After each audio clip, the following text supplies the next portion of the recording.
ఈ వాక్యమే నన్ను బ్రతికించి.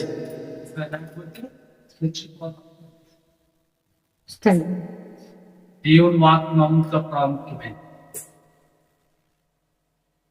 ఆయన చనిపోదామని రైలు పట్టాలంటే వెళ్తున్నాడు. ఇంకెందుకు ఎద బ్రతుకుడు, ఇంక చనిపోతే బాగుంటుంది రైలు పట్టాలంటే వెళ్తుంటే రైలు క్రొత్త నిబంధన బైబిల్లో పంచి పెడుతున్నాడు. పంచి పెడుతుంటే ఆయన పంచి పెడుతున్న ఈ బైబిల్లో నువ్వు నాకు బైబిల్ ఇస్తావా అని చింపేసి బయట నుంచి అలా ఇసిరేశాడు. కొన్ని లోపల బైబిల్ పంచి పెట్టిన ఆయన ఎంతో ఏడ్చేస్తున్నాడంట.